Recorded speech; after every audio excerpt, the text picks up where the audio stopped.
ఏటా కొత్త రథం, 12 రోజుల పాటు ఉత్సవాలు. పూరి జగన్నాథుడి రథయాత్ర విశేషాలివే. భారతదేశంలో జరిగే అతిపెద్ద రథయాత్ర పూరి జగన్నాథ రథయాత్ర. ఈ యాత్ర చూడటానికి లక్షలాది మంది ప్రజలు దేశ విదేశాల నుంచి తరలివస్తారు. జూలై 7వ తేదీ జగన్నాథుని రథయాత్ర సందర్భంగా విశేషాలేంటో తెలుసుకుందాం.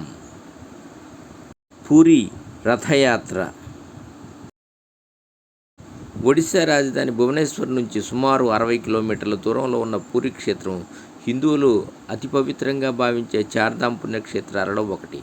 ఈ ఆలయ ఆధ్వర్యంలో జరిగే ఉత్సవాలన్నిటికల్లా ముఖ్యమైనది జగన్నాథ రథయాత్ర. ఈ యాత్రలో లక్షలాది మంది భక్తులు పాల్గొంటారు. 12 రోజుల ఉత్సవం. జగన్నాథుని రథయాత్ర ఆషాఢ శుద్ధ విదియ అంటే జూలై 7న ప్రారంభమై 12 రోజుల పాటు కొనసాగుతుంది. దేవస్థానం వారు దాదాపు 2 నెలల ముందు నుంచే ఈ యాత్రకు ఏర్పాట్లు చేస్తారు. భక్తుల దగ్గరకు భగవంతుడు. సాధారణంగా ఏ హిందూ ఆలయంలోనైనా ఊరేగింపుకు ఉత్సవ విగ్రహాలను తీసుకువస్తారు. కానీ పూరి ఆలయం రథయాత్రలో మాత్రం జగన్నాథ స్వామి, బలభద్ర, సుభద్రాలతో సహా ఏడాదికి ఒకసారి గుడి నుంచి బయటకు వచ్చి రథయాత్రలో భక్తులకు కనువిందు చేస్తారు. మూల విరాట్ విగ్రహాలే రథయాత్రలో పాల్గొనడం వలన ఈ జగన్నాథ రథయాత్రను అత్యంత అపురూపంగా భావిస్తారు భక్తులు. ప్రతి ఏటా కొత్త రథం. సాధారణంగా ప్రతి ఆలయంలో ఊరేగింపు సేవలో ఏటా ఒకే రథాన్ని వినియోగించడం ఆనవాయితీ. కానీ జగన్నాథుని రథయాత్ర కోసం ప్రతి ఏటా కొత్త రథాలను నిర్మిస్తారు. రథ నిర్మాణం అంతా లెక్క ప్రకారమే. పూరిరాజు వైశాఖ బహుళ విదియ నాడు రథ నిర్మాణానికి కావలసిన ఏర్పాట్లు చేయమని ఆదేశిస్తారు. ఆయన ఆదేశం మేరకు ఆలయ ప్రధాన పూజారి అందుకు అవసరమైన వృక్షాలను 1072 ముక్కలుగా ఖండించి పూరికి తరలిస్తారు. 1072 వృక్ష భాగాలను నిర్మాణానికి అనువుగా 2188 ముక్కలుగా చేస్తారు. వాటిలో 832 ముక్కల్ని జగన్నాథుని రథం తయారీకి, 763 కాండాలను బలరాముడి రథ నిర్మాణానికి, 593 భాగాలను సుభద్రాదేవి రథానికి వినియోగిస్తారు. రథ నిర్మాణం ఇలా: 9 మంది ముఖ్య శిల్పులు, వారి సహాయకులు, మరో 125 మంది కలిసి అక్షయ తృతీయ నాడు రథ నిర్మాణం మొదలు పెడతారు. ఆషాఢ శుద్ధ పాడ్యమి నాటికి రథ నిర్మాణాలు పూర్తయి యాత్రకు సిద్ధమవుతాయి. ఇక జగన్నాథుడి రథాన్ని నందిఘోష అని, బలభద్రుడి రథాన్ని తాళధ్వజం అని, సుభద్రాదేవి రథం పద్మధ్వజం అని అంటారు. శాస్త్రోక్తంగా రథయాత్ర ప్రతి రథానికి 250 అడుగుల పొడుగు, 8 అంగుళాల మందం ఉండే తాళ్లను కడతారు. ఆలయ తూర్పు భాగంలో ఉండే సింహద్వారానికి ఎదురుగా ఉత్తరముఖంగా ఈ 3 రథాలన్నీ నిలబెడతారు. రథయాత్ర మొదటి రోజున మేళతాళాలతో గర్భగుడిలోకి వెళ్ళి పూజారులు ఉదయకాల పూజాధికారులు నిర్వహిస్తారు. శుభముహూర్తం ఆసన్నమవగానే మణిమ జగన్నాథ అని పెద్దగా అరుస్తూ రత్నపీఠం మీద నుంచి విగ్రహాలను కదిలిస్తారు. ఆలయ ప్రాంగణంలోని ఆనంద బజారు, అరుణ స్తంభం మీదుగా వాటిని ఊరేగిస్తూ బయటకు తీసుకొస్తారు. భక్తుల జై జై ధ్వనులు ఊరేగింపులో ముందుగా దాదాపు 5.5 అడుగుల ఎత్తుండే బలరాముడి విగ్రహాన్ని తీసుకువస్తారు. బలరాముడి విగ్రహాన్ని ఆయన రథమైన తాళధ్వజంపై ప్రతిష్ఠింపజేస్తారు. అనంతరం ఆ స్వామి విగ్రహానికి అలంకరించిన తలపాగా, ఇతర అలంకరణలను తీసి భక్తులకు పంచిపెడతారు. అవి అందుకోవడానికి భక్తులు పోటీ పడతారు. అనంతరం ఇదే పద్ధతిలో సుభద్రాదేవి విగ్రహాన్ని కూడా బయటకు తీసుకొచ్చి పద్మధ్వజం అనే రథం మీద ప్రతిష్ఠిస్తారు. కమనీయం జగన్నాథుని దర్శనం.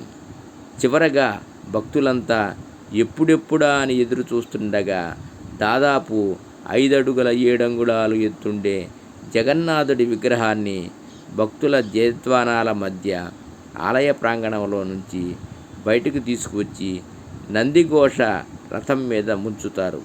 ఇలా 3 విగ్రహాలను రథాలపై కూర్చుండబెట్టే వేడుకను పహండి అంటారు. సర్వం జగన్నాథం.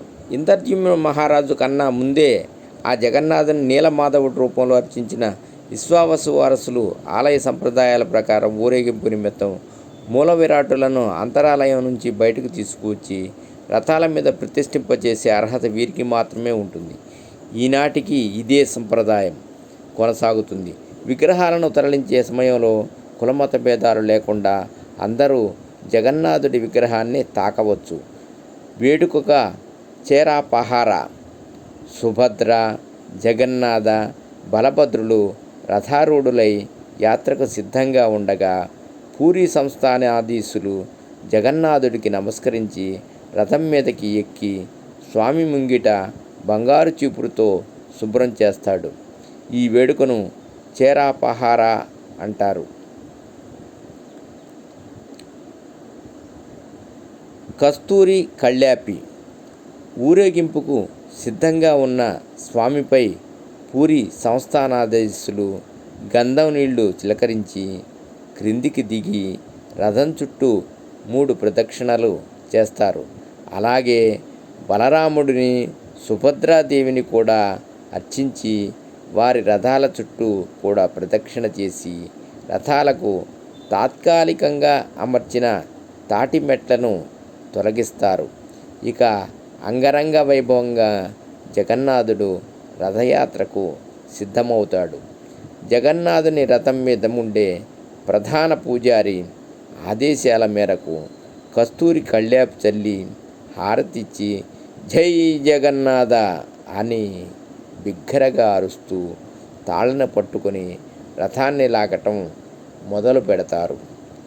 వెనకడుగు వేసే ప్రసక్తే లేదు.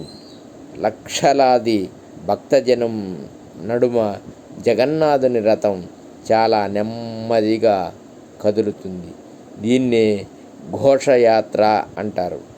ఈ క్రమంలో రథచక్రాల కింద ఎవరైనా పడినా, దారిలో ఏ దుకాణమో అడ్డు వచ్చినా రథం వెనకడుగు వేసే ప్రసక్తే ఉండదు.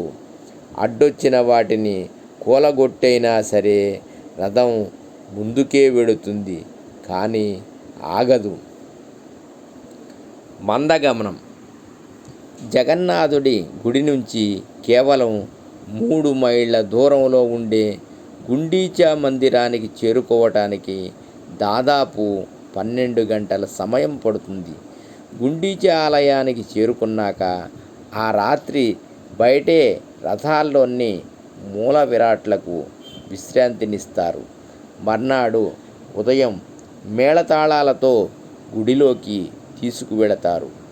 వారం రోజుల పాటు గుండీచాదేవి ఆతిథ్యం స్వీకరించిన అనంతరం దశమి నాడు తిరుగు ప్రయాణం మొదలవుతుంది.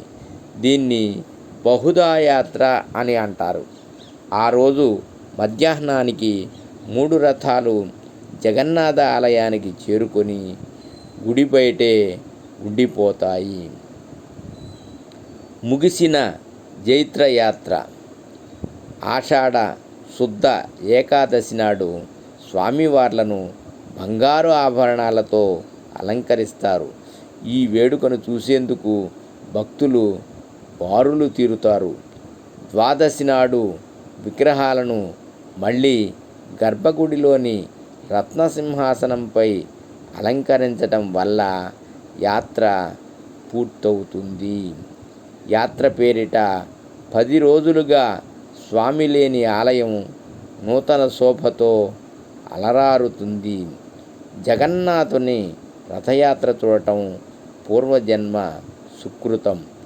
జీవితంలో ఒక్కసారైనా జగన్నాథుని రథయాత్ర చూసే భాగ్యం కల్పించమని ఆ జగన్నాథుని మనసారా వేడుకుందాం. సర్వే జనా సుఖినో భవంతు. ఓం నమః శివాయ.